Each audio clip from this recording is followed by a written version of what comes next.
Captain's Log Supplemental. The new ship's working out pretty okay, but I did have to issue my very first shipwide ordinance today. So each of the cabins has their own toilet system, but due to efficiencies and the way we use water on the ship, those toilets all work into a central tank, and then everything is recycled and taken care of from there. However, the communal toilets, because they are used more frequently, actually employ a complex transporter system to literally evaporate the waste into the replicator system. Perfect, works great. The problem is that, some of the crew is embarrassed to be pooping in the same suite as their roommates, and so they've been using the communal facilities, and it's actually created kind of a drain on the ship's systems because they just weren't expecting that kind of overflow. I mean, who can't poop in a room next to another person? Like, it's no big deal. But anyways, now everyone has to poop in their own quarters unless they are using a public facilities. Weirdly, the conference room got booked up real fast after that ordinance came through.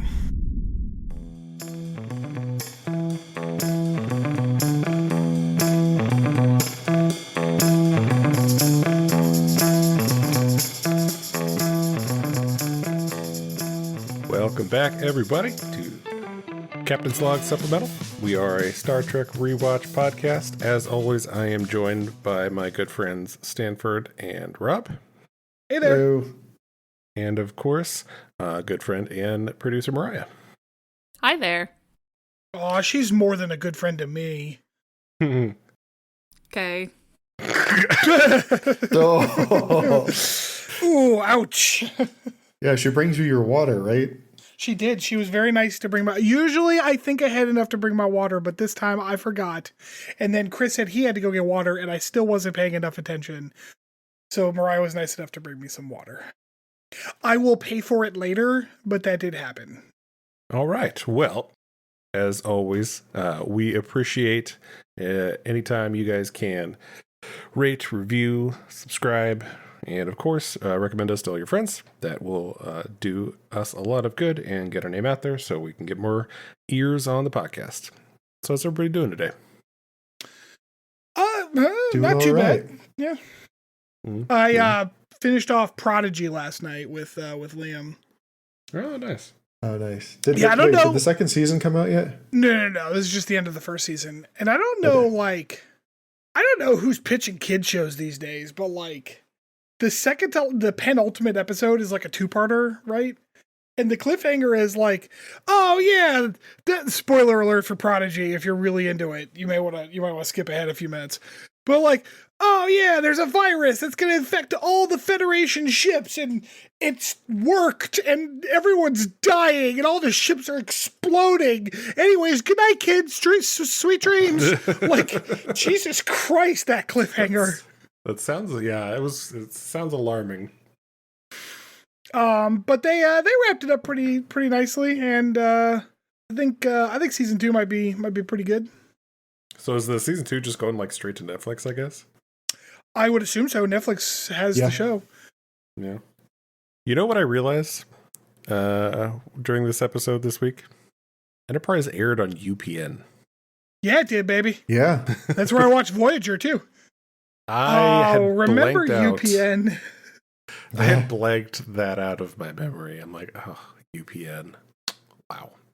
Now we've just got Paramount Plus. Whee! Man, and I don't know if it was a misspeaking or if that's just how it is in England, but someone on this show that I watch on YouTube that's British, they were mentioning how Twisted Metal is on Paramount Plus. I'm like, it is? Because I want to fucking watch that shit, but it's on Hulu, at least here in the States. I don't know if maybe in England it's on Paramount Plus. It is weird when you get different countries and stuff, and different shows are on different providers. It's weird. Yeah, I need my sibling to acquire that for me. All right. Well, so today's episode, Horizon. Travis gets some extended play in this one. Yeah, he does. Yeah. Well, So the episode, we open the old low gravity zone. We haven't seen since the first episode. I was reading actually on this, and apparently Anthony Montgomery, the actor for Travis Mayweather, had said in an interview before the season recorded, I guess, before they filmed this season, that he wanted to see the low gravity room and his parents come into the next season, and I guess the writers listened, so he got both in this episode. Aww. So yeah, Travis is reading in the little weird grav spot in the Enterprise when he gets paged by the bridge. To come up to the bridge to, I guess, talk to them about stuff. The bridge crew is planning to go to a planet and in some like weird orbit where there's going to be like a bunch of volcanoes going on, some mega volcanoes. So that's going to be fun.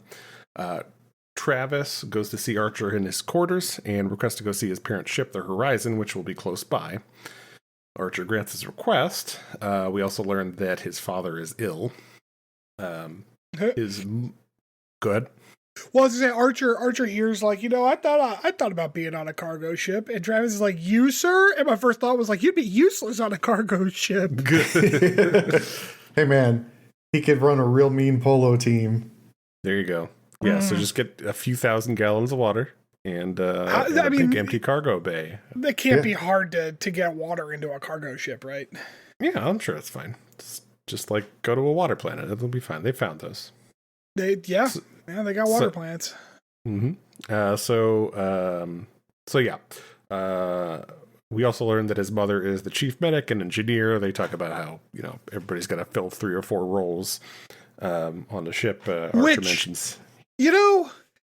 Saying that, I just remembered that line about like, on a ship, they got to fill 3 or 4 roles. But like later in the episode, we're on that ship. There's a lot of people on that ship. There were more extras on there than there are on Enterprise. I had that same thought actually. The only time we see more extras on Enterprise is in like the mess hall, or like when they're doing the crowded movie night.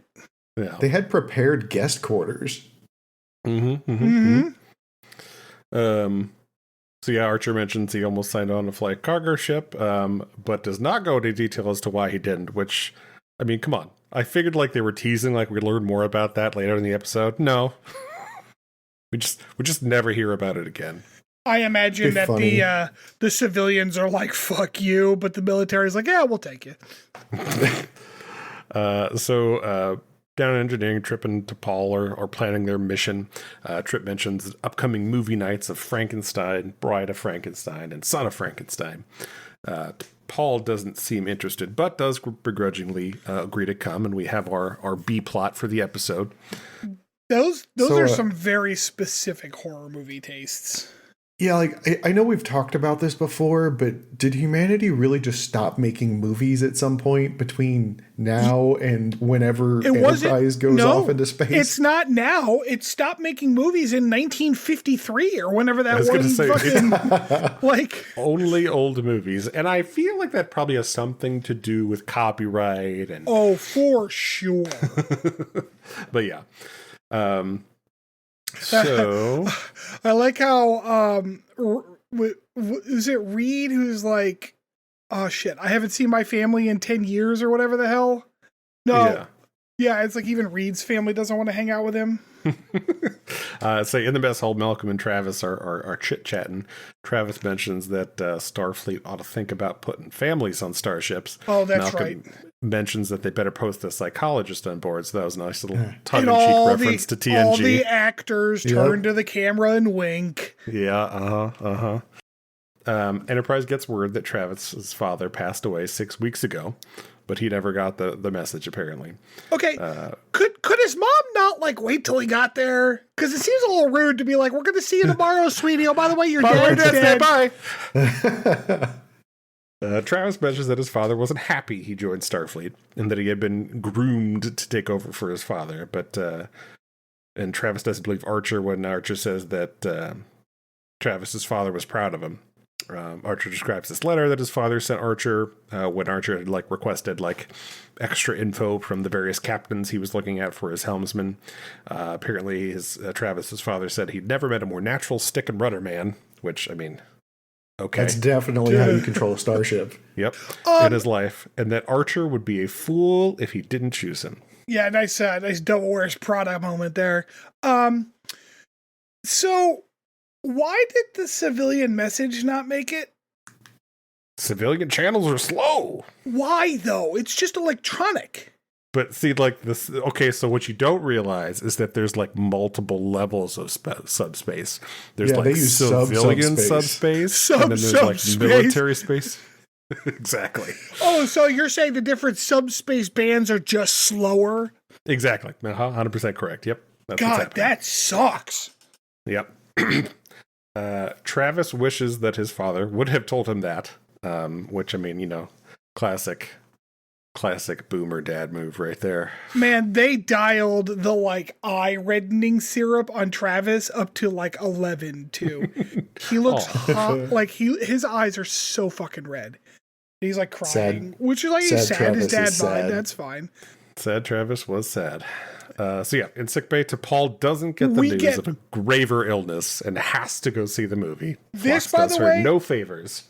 A hard cut in tone between "Boo-hoo, my dad died" and "wacky, I don't want to watch a movie hijinks."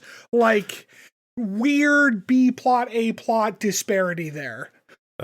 Yes, I wholeheartedly agree. Definitely a big difference between the two plots there.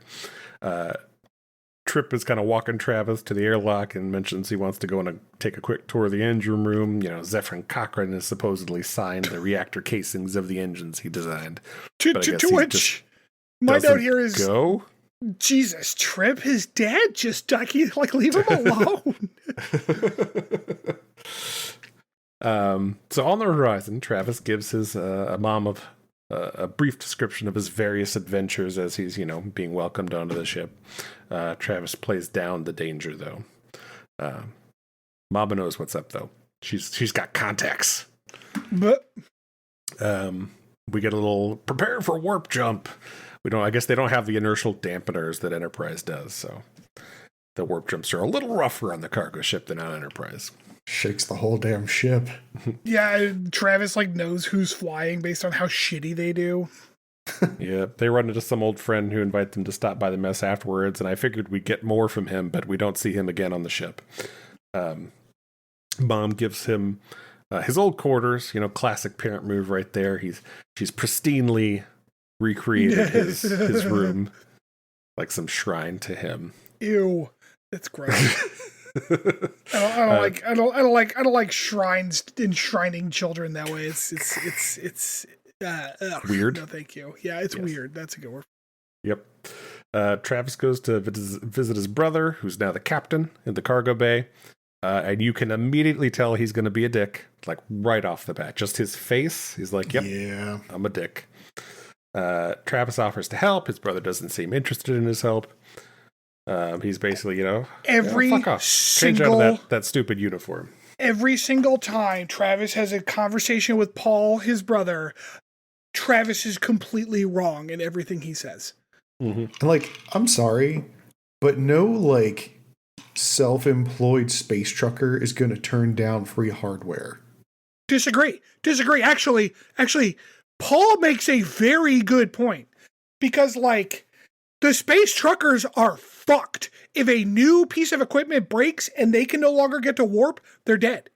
And this isn't they can't just necessarily radio for help and a new truck will show up a couple hours later. They already talked about how these are 5-month-long hauls. So yeah, but only because they're going at a lower warp value. I don't know, man. There are parts of the ship that are clearly falling apart. You run more of a risk with the old equipment than you do with new. But not necessarily. Not if you are familiar with old equipment and you know how to deal with it. I actually agree. That's the one thing I agreed with Paul on this. I agreed with Paul on pretty much every single point he made during this whole shebang. Which is, I think, he was a dickhead the entire time. I didn't say he wasn't an asshole. He was being a dick, yes. But on his actual points as captain of the ship, he was 100% accurate. Anyway, we'll get there. back on Enterprise, they're setting up to take pictures of the planet's surface. T'Pol suggests a dramatic reading instead of a movie. No, nobody wants to go to a poetry slam. I had to read Frankenstein for grad school analytically. So like out loud to people. No, I had to write papers and shit involving it, but well, that's different. it's considered the first sci-fi novel. Why? Because it had a monster? No, because it talks about the. Do you know the actual story behind the book?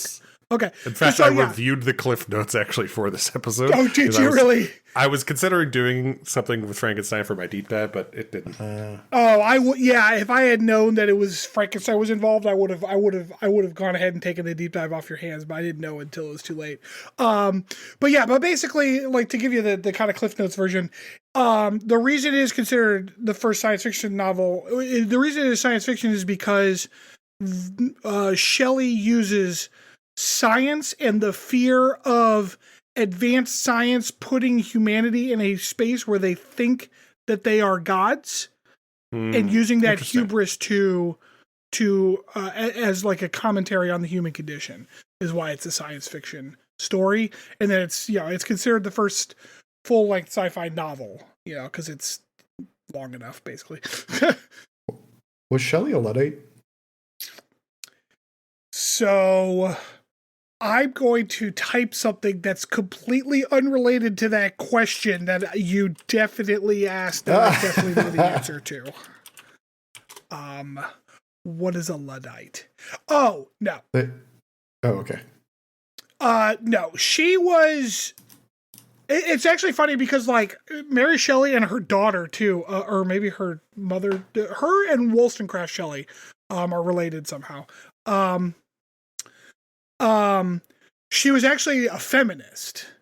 And so a lot of her commentary was not just like, man, humans probably shouldn't fuck around with science. It was like, maybe men shouldn't be trusted to fuck around with science. Oh boy. All right. Anyway, lost my point where I was. Dramatic reading. Free hardware. Yeah. Trevor, is up. Sorry, there's the biggest fucking fly flying around my office right now, and it is bugging the shit out of me. Bugging. It really is. The mic might even be picking it up. It's so fucking loud. We're in the cargo bay of the Horizon. Travis and his brother have another stupid argument. And this is the point where I'm like, Jesus, how many people are on this ship? Because there's like just dozens of fucking people wandering around carrying shit. Oh, okay. No, anyway, I was on Enterprise. Archer describes communal experiences and also kind of hits on T'Pol. Yeah, that was weird. Yeah, don't worry. He's going to be a perfect gentleman. The B plot in this episode was extraordinarily weak and disjointed. Yeah, it was bad. It was like, well, I guess we have to have a secondary plot because Star Trek. Yeah, but like they could have the secondary plot should have been something involving the fucking planet that they were on, like the volcanoes and shit. That sounded cool, but nah, it's gonna be this dumb fucking. It looked cool when we saw the CG for it. Yeah. Yeah, it did. Yeah, that was cool. Yep. Anyway, yeah, back on Horizon, Travis can't help himself and makes some upgrades. His brother does not appreciate them. His brother points out that they would not owe to fix them if they go out, which is what we were talking about earlier. Although that, I don't disagree with his logic there. However, I don't think that logic is necessary. Upgrading someone's ship without their fucking knowledge or permission is a shit move. Period. Yeah. Well, I mean, I think at this point Travis does feel, if not ownership, like belonging to it. That's like fucking bullshit. That's fucking bullshit. He should know better because at the end of the day, he doesn't live there anymore. Doesn't mean it's not true. No, it doesn't. No, it's fucking nonsense. It's weak writing because Travis is supposed to be this like rugged space trucker where all they've got about them is their wits. So he should, of all people, understand that you don't fuck with another person's ship, especially when you're not going to be on it. Well, he was considering staying on it. Then he could fuck with it after he decides to stay. Yeah. Yeah, I mean, fair. Yeah, his brother gives him the old party shop, build me a Warp 5 engine on his way out. So yeah, well, and that's the part where I'm like, and of course his brother just has to be a dick right now because I guess, and this is my issue with the whole fucking episode, is like, if they had written it to be the other way, where Travis was learning an important lesson about like who's in charge and how other people have things that are like different priorities than you, then I think it would be better. I think it would be a better episode. But because the end of the day was like, well, I guess compromise is Paul has to let Travis do whatever the fuck he wants because pirates or something. Like, it just was, God, I don't know. I didn't hate that. I mean, I thought the focus of the episode was fine. It was about, you know, the schism between honoring your family and honoring your goals and aspirations. That's fine, but the problem is the moral of the discussion over specifically Travis interfering with the Horizon, I think was poorly. I think it went the wrong way. I think they implied the wrong like take home message from that conflict. I don't know if I agree with that. I think that they wanted to stress that you can't be afraid of new things, and it's okay to accept help when it is given from a source that you may not initially agree with. I agree. So I agree that that's the message that they are trying to deliver. I'm saying that I think that is the wrong message to deliver with this particular conflict. I think that is a lazy message. I think that is a poorly written conflict. So okay, to be more specific, what do you think? What is the right message? That Travis should learn that just because things are not done in the way that he thinks that they should be, he needs to recognize that he does not have the authority, and that the person in authority has reasons beyond Travis's reasons to do things the way that they are doing. Because Paul, you know, after a week, Travis is going home. I know he said he might think staying on. He never fucking really was going to do that because he's a military person. He's not retiring. Like, he's got to serve out his contract. So at the end of the week, Travis is going home. Paul is the one who has to deal with this on a day-to-day basis. He has to deal with the people. He has to deal with the equipment. He has to deal with the runs. He's the one who has to deal with the fact that he got foisted into this job very last minute, well, not last minute, very recently, and may not be prepared for it, and is still dealing with the death of his father, a man who he worked with day in and day out for years, and like until 6 weeks ago. So I think you are ignoring the fact that there is evidence that he is not doing a good job.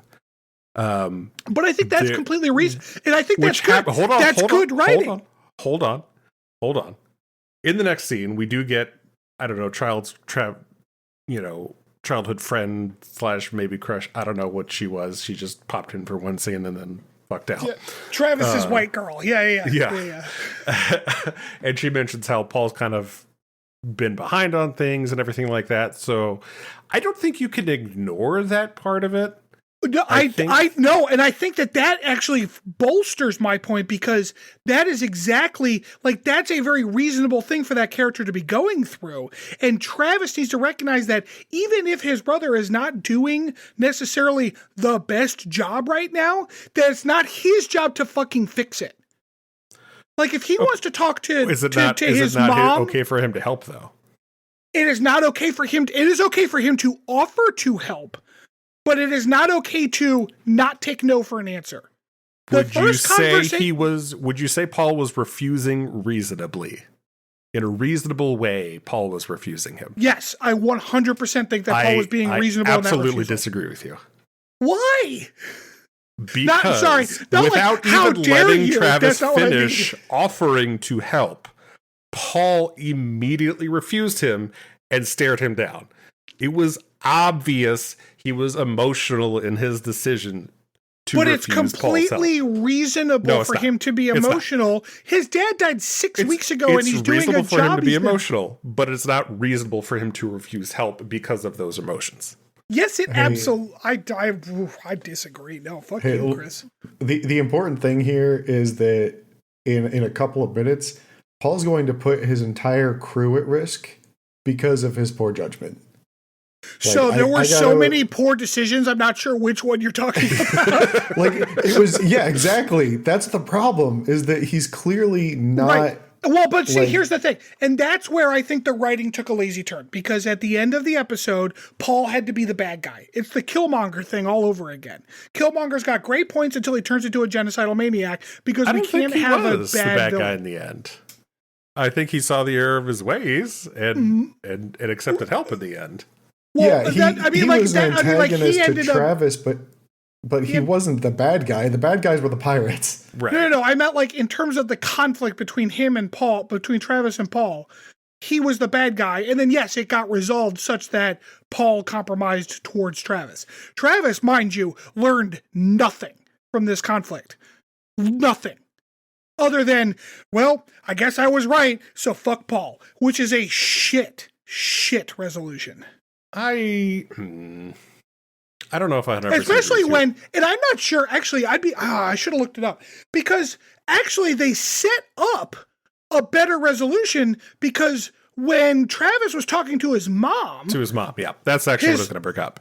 Because she points out that he just needs experience. Right, and his mom pointed out that when their dad took over, he did even worse. That Paul's actually doing better than their dad did in his first couple weeks. I don't know if she outright said that, though. She just mentioned she did. That her dad, she said that the ship had never, that they had almost lost their fucking license. And that he had missed like all this.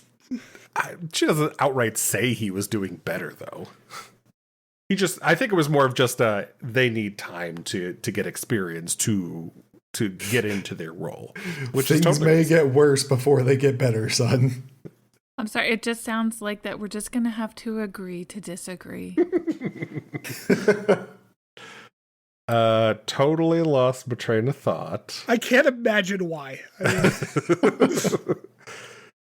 There was a level here where it was during this particular discussion that we have been derailed from by, I don't know, I guess it was me. That actually Paul says something never do that. I know, right? Paul says something actually very interesting here, because he points out that like Travis's experience over the last 4 years doesn't translate to being able to help them, because like what the civilians need and have access to is very different than like the Starfleet kind of glitz and glam. And his point is like, well, glitz and glam is in terms of like, we don't have to live on the dirty haulers all the time. But like, the point being that like, yes, Travis is so, this, that, and the other thing with all these brand new technologies and this, that. And he's like, we don't get that shit. And like, I think that is a very interesting perspective for Paul to kind of give to Travis. A moment where Travis could have learned, that's right, not everyone has access to the shit I have access to. And like, I'm fortunate in that way. That wasn't the point of the episode, though. No. I'm just saying in this particular moment, this conversation, that was a very interesting perspective. Okay. Fair. The civilian hauler versus the Starfleet, like heroic officer. Sure. So we get the visit from Nora, who says things. Apparently, Paul's been on edge. We get a little spatial turbulence, at which point they're attacked by some raiders of some sort. Paul says to go to warp. Travis points out they're hauling a lot of shit, so they aren't going to go and be able to outrun them. They get to warp 1.85. Can I just point out that you're in 0G? You can keep going faster as long as the engines can keep pumping more like out the back. It might take you a little longer to get to max speed, but you absolutely can. So what's interesting about that is that this show doesn't care. Yes, 100% accurate. It's frustrating because it comes up again later. It does, yes. They get tagged with something, so some type of beacon. It looks like it's a bomb, so they can't pull it off, but it is sending some signal to like some raider main ship. And Paul basically says that the pen is going to be able to run to the nearest station and dump some cargo so they can get there faster. Once again, to Rob's point, that doesn't make any sense. Travis offers an option of fighting and targeting a weak point that he's aware of in the ship design. Paul says, fuck that. Which, I mean, not an unreasonable response. They're afraid. Well, yeah, because I mean, like, so the information they have, because they were talking about how, like, the beacon, they got a similar report from another ship. And what that ship said was, like, so this beacon showed up, these guys came over, and they took our cargo, left them their ship. This is important. They took the cargo of the report they had, but left the ship and went on their way, basically robbed them of all their cargo. And Travis is like, y'all should fight them. Fuck them. And Paul's like, we're not the military. Like, I don't think that's an option because that's a lot of people to put at risk in a very uncertain outcome. You know, because obviously the hauler is not designed to be in a fight. Yep. But Travis says, you know, Archer taught him not to give in. Yeah, Archer and makes the best decisions. Oh my God. What the fuck? Paul says, stuff it. If the raiders get there before they reach the station, they're going to just give him the cargo. Which, sure, fine. Back on Enterprise, it's movie night. But Paul is doing work instead on our little tablet thing. Archer says, fucking quit it. No two-timing Joe Jr. Phlox finds the medical procedures interesting. Compares to some, you know, alien world doing some stuff like that. Paul shushes him and enjoys some popcorn. Weeby plot. Oh man, to Paul saying like we can stop the movie if it's interrupting your conversation. Fucking brilliant, amazing, good line. No notes. Back on the horizon, Travis went ahead and modified the impulse relays anyway, which is how he was going to boost the power of the weapons. Paul is big mad about it. You should be. I would be too. Yeah, it comes out that Paul is just mad about Travis leaving them in the first place. Yes, and this is where the shitty writing kicks in. Yeah. It's not, okay. It's not. It's just different Travis isn't even an engineer. He's not even an engineer. He's making modifications to a ship that he does not have any right to modify. Besides and was the specifically point. You just don't like the plot. Do. That doesn't make it shitty writing. Yes, no, that's why I don't like it, because it was badly written. You just don't agree with the outcome. Yeah. It's once again, this show sets up a genuinely interesting conflict and then just flubs it. I think I don't agree. I think like it wasn't the best, but I won't say they flubbed it. I think they were trying, like I said before, they were trying to give Travis's character a conflict within himself, basically between his leaving his family and pursuing his own goals. Listen, I think that was the main point of this episode. But there was no growth for him.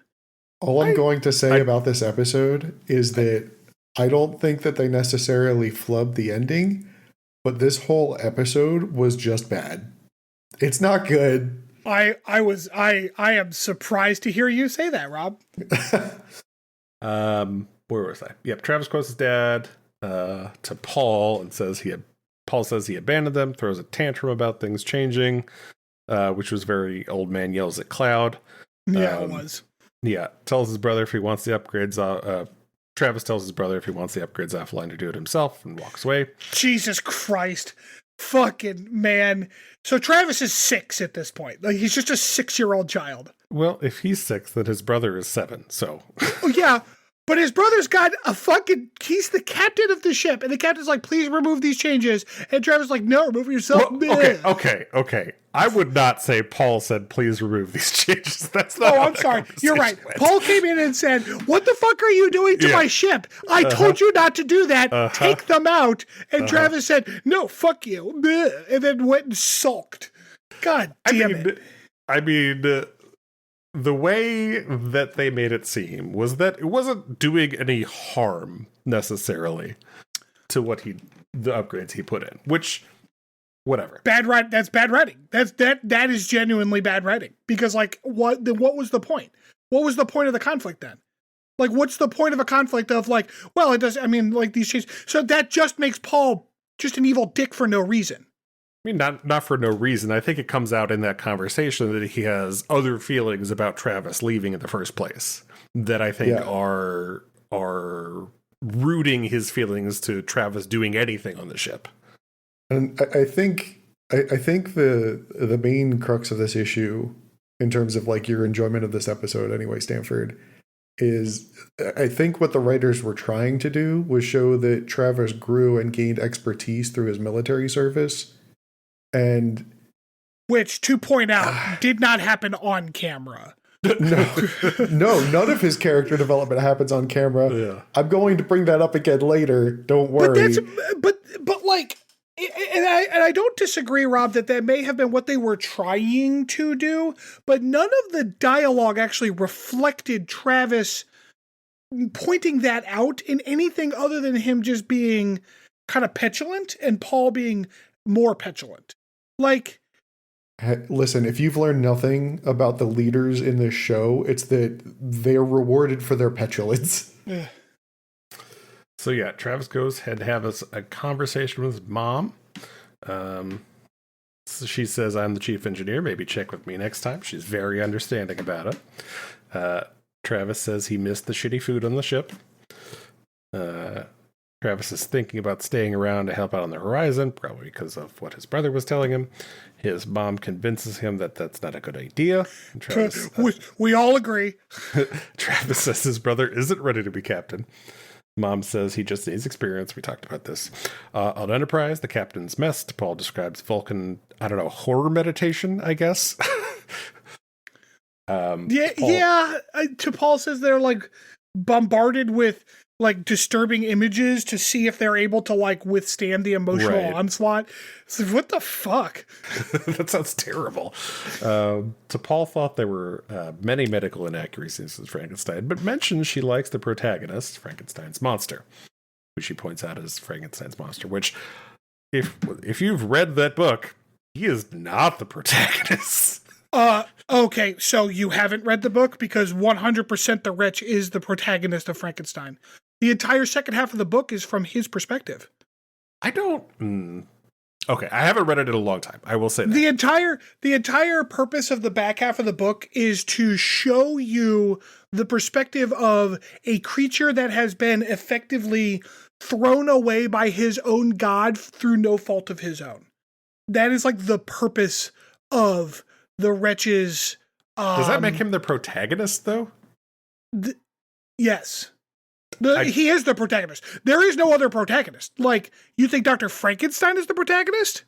I suppose because he's the evil asshole. Otherwise, it's just the narrator, which is not really a protagonist. They're just a narrator. They're just the one relating the story. I suppose that's fair. Yeah. Yeah. Okay, fair. Anyway. Pull my paper out on this shit.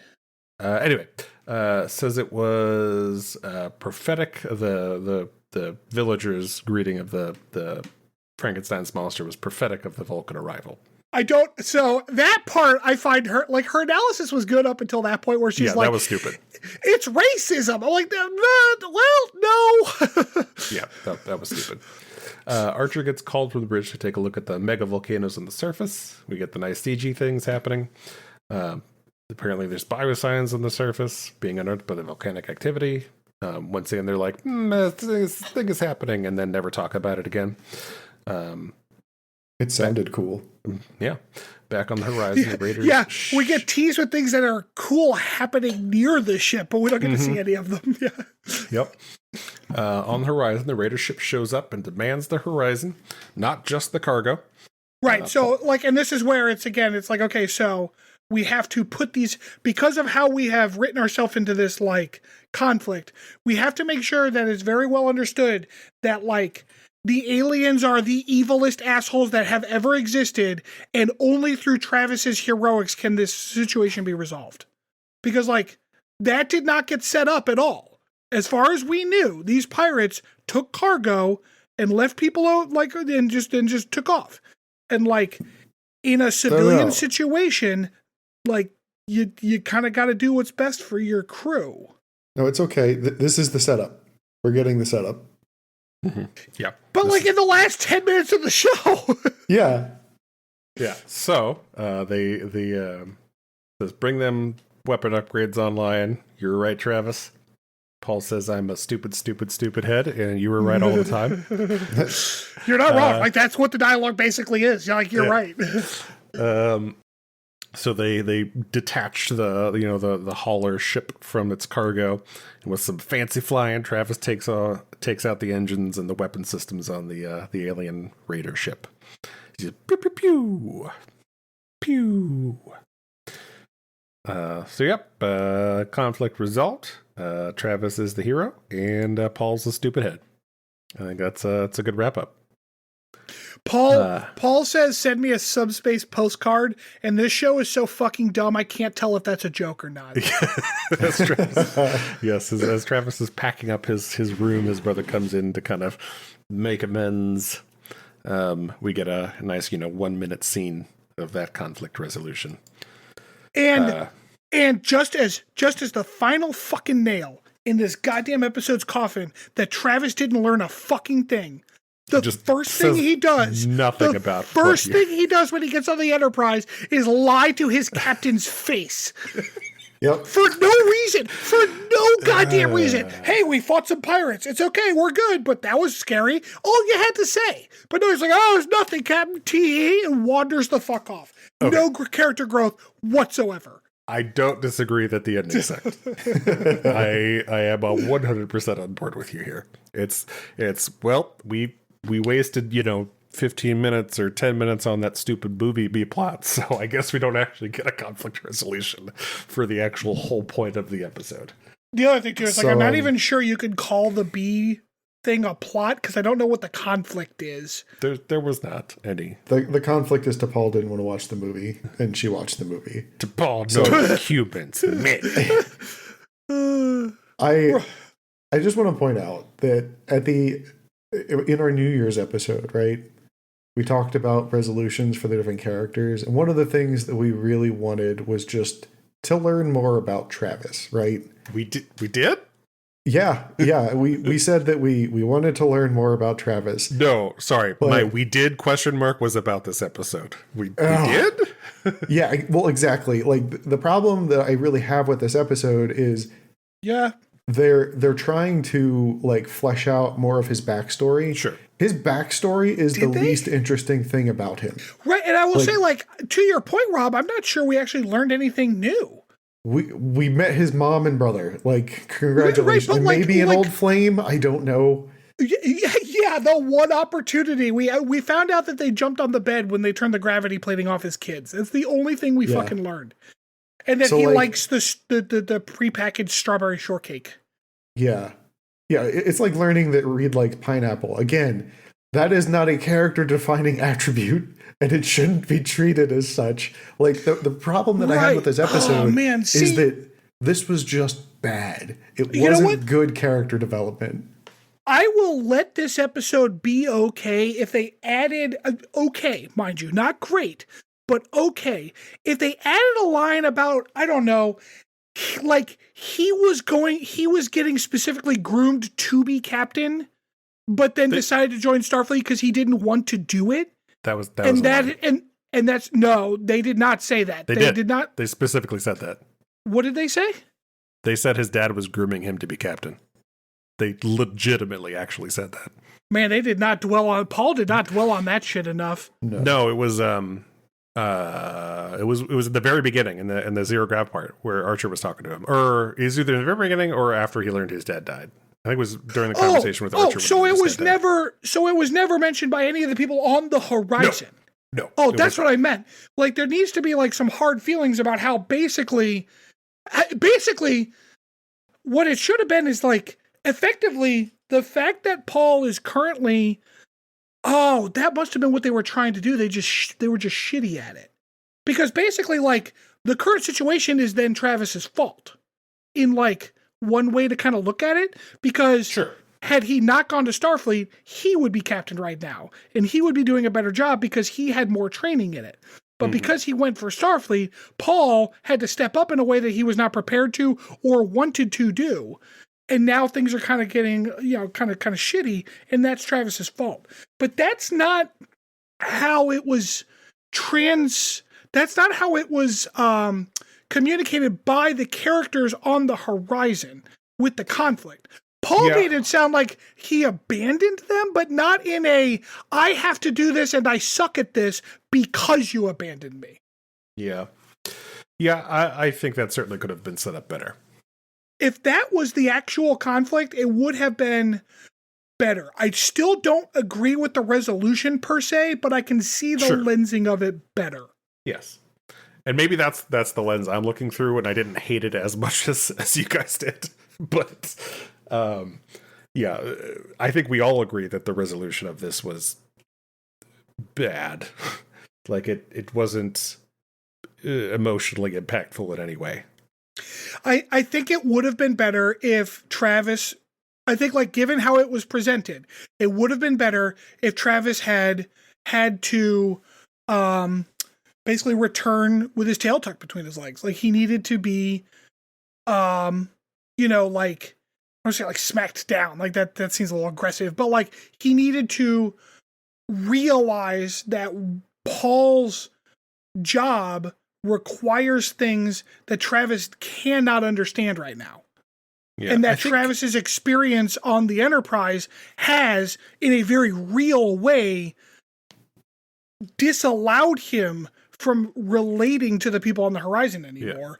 Yeah. I think that could have certainly been shown better. Like maybe in like the initial Raider conflict, that upgrade he made shorts something out and they end up having to jettison more cargo where somebody gets injured because of something he did. Like, right. Yeah. Right. I think that would have been but like, I mean, they didn't have time because they had to do all this Frankenstein movie bullshit. So like, yeah. Like, at the very least, they should have allowed Paul to have been a part of the solution, not just have Travis step in as, like, Superman at the end and just save the day. 100%. Yeah. Yep, that's fair. It feels very like the way that I'm saying it should be feels very much like there was a Voyager episode where, like, Kim was the captain of this ship that, like, was some refugees, and how Kim had to basically, like, learn, like, you kind of suck at this because you don't know what you're doing, and you need to recognize that. But Voyager, I guess, had already done it better. So, the Enterprise puts its own shitty spin on it. Well, so having said all that, on a scale of 1 to 5, where 0 is threshold, where do you guys land? 2. I was a 2 until I started talking about it, and now I'm firmly a 1. This fucking episode is so fucking bad. So, if the B plot was any good, maybe it could have gone back up to a 2. I'm gonna put it at a 3 just to piss you off. Doesn't piss me off. You could be wrong. I don't give a shit. Well, since these are averaged, I am objectively correct then. There you go. Wait, what? Because we got a 1, 2, and a 3, and I said 2. Oh, you're a 2. Ooh, I wrote down 1 for you because I'm not paying attention. They referenced Threshold in Prodigy. Did they? Oh yeah, they did. Janeway was like, I turned into I was turned into a salamander once. I'm pretty sure I can handle this. Yes. All right. Well, when we get back, I will go into my deep dive for the episode. See you then.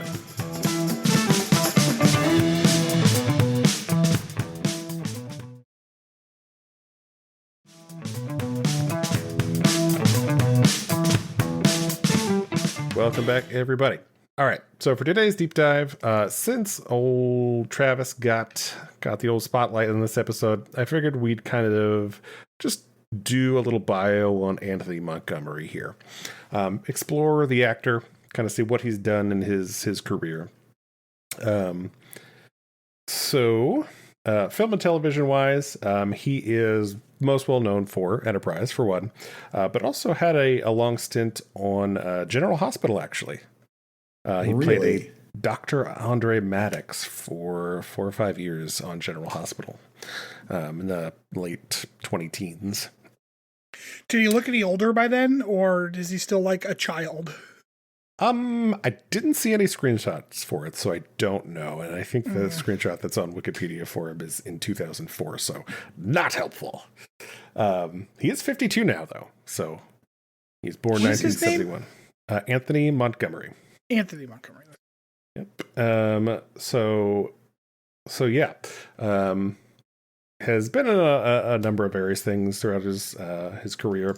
Like I said, most well known for Enterprise and General Hospital. Was a character on a show called Single Ladies, apparently, as well. One thing that I did learn when kind of diving into him, though, is he has a music history. So his grandfather was actually jazz musician Wes Montgomery. So Wes Montgomery was American jazz guitarist. Was well known for his unusual technique of plucking strings on the guitar for his jazz. But that was his grandfather, so he's got a kind of a musical family.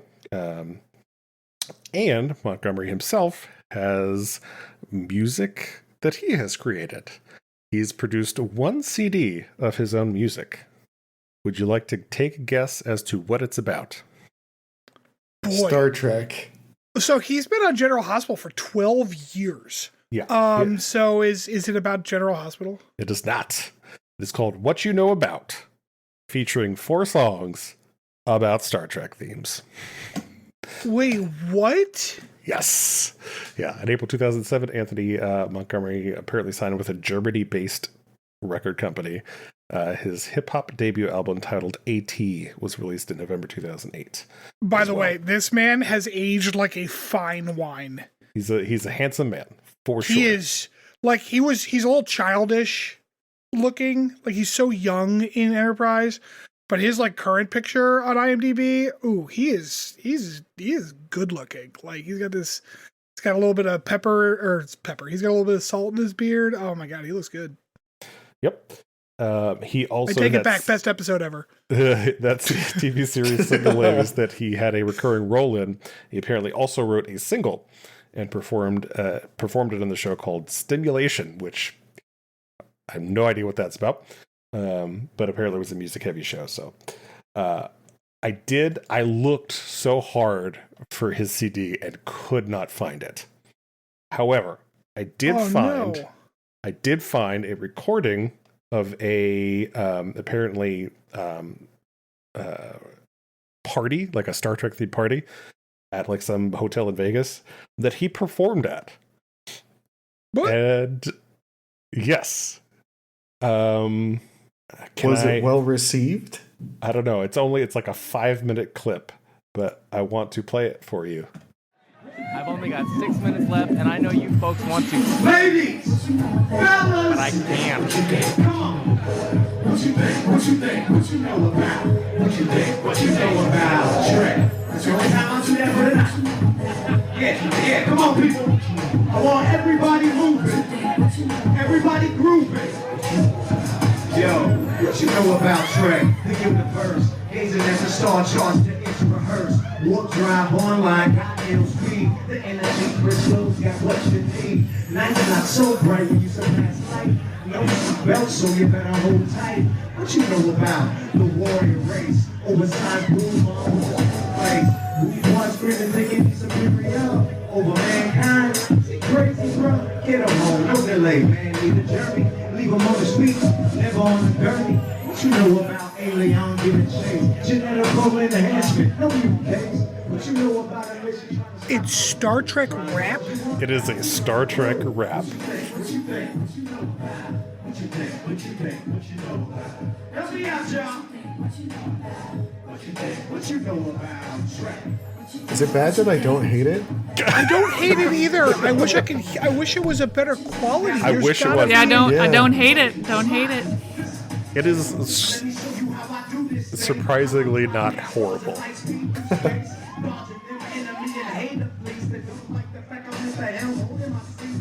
So there is, we could stop here. There is Star Trek rap from a actor who starred in a Star Trek series out there. We have got to be able to find actual MP3s of this, right? I seriously, we should though. We should be able to. However, I could not find it. I looked at everything. I looked in Spotify. I looked in like Apple Music. I looked on YouTube. Like I looked everywhere, man. I looked on SoundCloud. Everywhere. Could not find it. I was disappointed. Well, I'm gonna disappointed. I'm gonna have to find it. I'm gonna have to find it. What's the name of the album? Let me find it. What You Know About. And that's Anthony Montgomery. Okay, I will try my very, very hardest to find it. God damn. But yeah, Okay. so Anthony Montgomery has Star Trek rep just out there in the music world somewhere.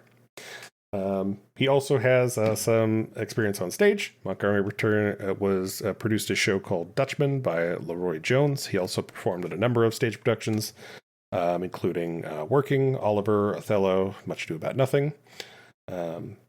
He also does some writing as well, apparently. In 2013, he created something called Miles Away, which he hoped to be a media franchise, about a teenager with special needs who battled aliens. It was apparently a graphic novel, was published, but nothing ever else came from it. I don't know what the special needs were for the teenager. But, yeah, there's a minefield there. Yep. But yep, that is how it was described. So that is how I stated it. Like I said, looks like mostly well known for General Hospital and Star Trek, and been various, small roles and other things. So that is the deep dive on Anthony Montgomery. Mainly, I just wanted to show you guys Star Trek rap today.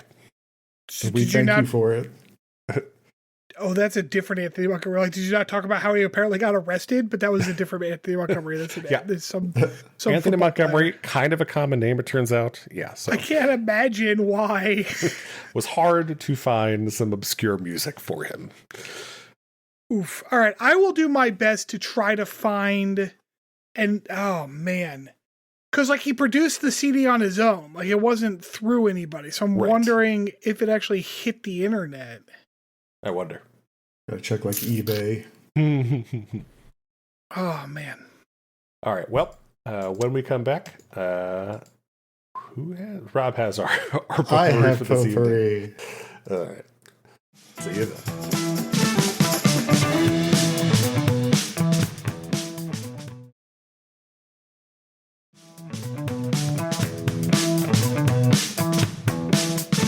All right, welcome back for this week's Potpourri segment.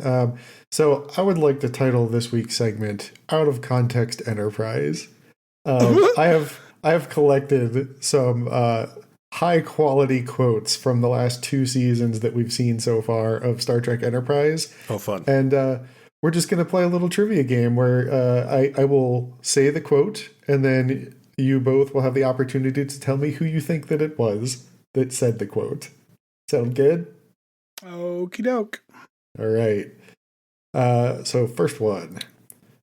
My underwear's flame retardant, but it doesn't mean I want to set myself on fire to prove it. It sounds like a Trip Tucker to me. Does sound like a Trip Tucker. It is a Trip Tucker. Number 2. You were willing to follow 2 strange aliens into a basement. T'Pol? So I know what they're talking about. Is that T'Pol chastising Reed and Trip? I don't know that she knew about it. Or was it No, Archer? it's got to be Reed talking to Trip. I'm gonna go with T'Pol. It was Reed. It was Reed okay. talking to Trip. Yeah, because they kept it a secret. Yep. Yeah, they didn't tell anybody. You're right. Yeah. There were a lot of extra "you're rights" there, so I'm going to apply one to the first part of the show. just cut that in and post. Just deep take my audio here. You were willing to follow. Wait, no, I just said that one. I'm not quite sure. Congratulations are in order, Commander, but you're pregnant. Phlox. That's Phlox, yeah. Yep, it's Phlox. This was brought up earlier on today's show. I was a perfect gentleman. But that's like Archer and Trip so many times. Trip is the one who says it usually, though. Yeah. Yep, it's Trip.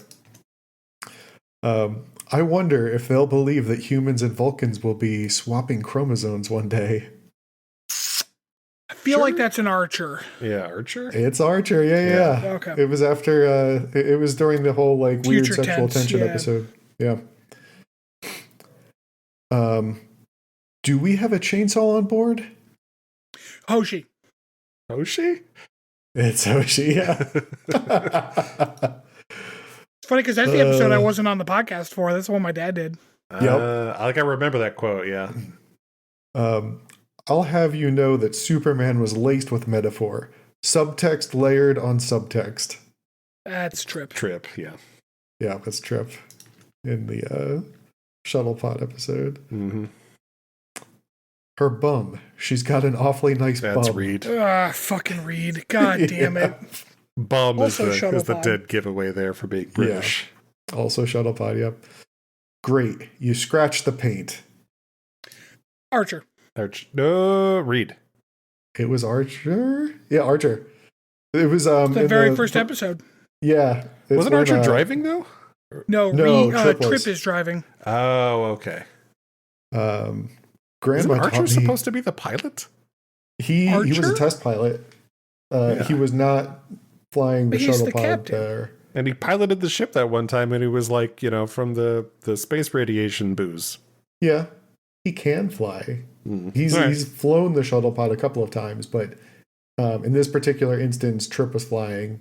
Archer understands the importance of letting people be in charge of the things that they are in charge of. That's not true at all. Oh, God. Grandma taught me to never judge a species by their eating habits. Grandma taught me? Grandma taught me never judge a species by it's got to be Travis. Phlox? It's Trip. Okay. Okay. And so it sounds like the kind of thing Trip would say, but it doesn't sound like something I would remember him saying. That's the part that threw me off. Along the same concept here, this is someone quoting someone else. You eat like you mate. Hoshi was saying it about that alien race. Yeah. That's correct. It's Hoshi. Yeah, she was quoting. The same alien race with the trees, if I recall. Yes, yeah. About they later resolve with the chainsaw, yeah. Yep. Mm-hmm. Friction is to be expected when people work in close quarters for extended periods of time. To Paul? Archer. To Paul. Fuck. It was in a conversation with Archer, yeah, for sure. Yeah. Yes, it was. Yeah. It's unethical to harm a patient. I can inflict as much pain as I like. Phlox. Yep, it's Phlox. All right, you guys kept it tight, but Stanford pulled ahead with 11-10. Yeah, I was gonna say that Reed one where they got duped by Reed and Archer. Aliens, yeah. Okay. Yeah. Reed and Trip. All right, so nice light, easy segment to wrap things up here. I don't know why you think we would need a nice light and easy segment. All right, well, thank you all for joining us for another week of Captain's Log Supplemental. As Chris mentioned at the top of the podcast, we'd appreciate you liking, subscribing, sharing with your friends, just putting the word out there about us, helping get more ears in the pod. Have a nice week, everybody. See ya. Bye.